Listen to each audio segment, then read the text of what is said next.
There are so many things that the entire community knows not to buy because they're either useless or completely overpriced. So today we're going over 15 of the worst things to buy in GTA Online. Now, of course, we could go over basic things like the Galaxy Super Yacht, the Swift Deluxe, the Luxor Deluxe, but that's not what we do here. Of course, we're going to go over more random things, more niche things that you probably wouldn't know. Starting off with the hillside houses. These are the houses which are in the Vinewood Hills, and I've never actually owned one before. So I bought one and had to test it out for myself. The first thing I saw online is that you can't access the garage from inside the house. The second thing is you can't access the balcony, which is kind of the main point of the house, I feel like. Obviously, there's no balcony when you're in the apartment, but from the house, you can clearly see there's a balcony, there's a whole back garden, and you can't enter any of it. Next up, we have the safe in the CEO office. This costs like 300,000 to buy, and I mean, I can show you everything it does by just opening it.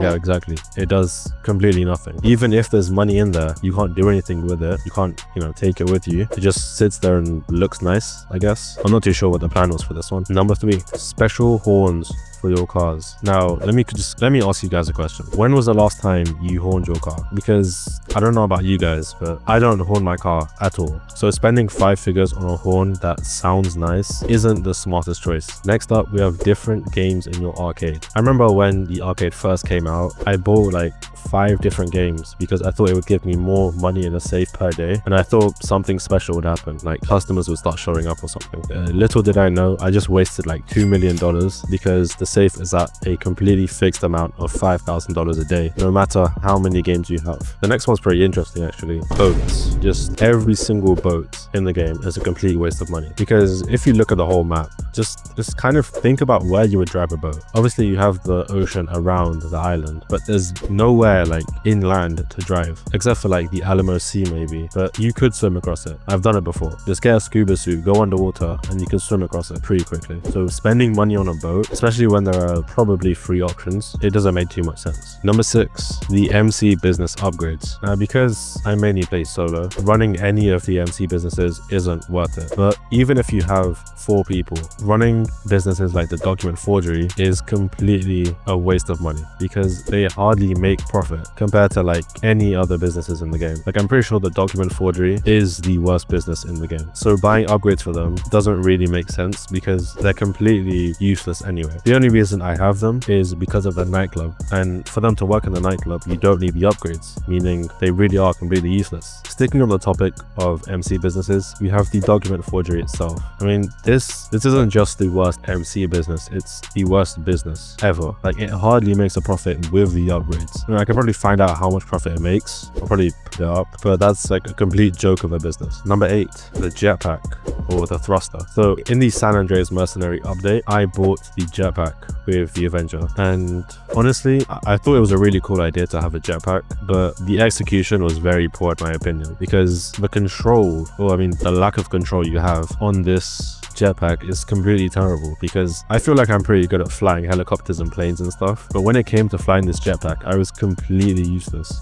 I felt like I'd forgotten how to fly a plane or how to fly a helicopter. Number 9, auto shop staff. So these are the people that help to deliver your cars. I don't have them in my business because they're not even useless. They're a disadvantage to your business. Like, you're genuinely paying to lose it, because what they do is deliver the cars that are on the car list for you. The only problem is they can't drive. Like, I'm pretty sure they don't have their driver's license, because every time you send them on a mission, they lose money because they crash. So I'm pretty sure if I'm paying you to drive a car for me, I would expect you to drive it properly. So don't even waste your time with these guys, because the missions only take a couple of minutes. So there really is no point of these employees. Trust me, save your money with this one. Finally, we have the precision rifle. I never really knew this was a gun because for some reason I just bought all of the guns a really long time ago, and the precision rifle was one of them, costing $450,000. With the name precision rifle, you would imagine it has some sort of special ability, like how the hunting rifle zooms in Fortnite to like help you see better, or like to help you aim better.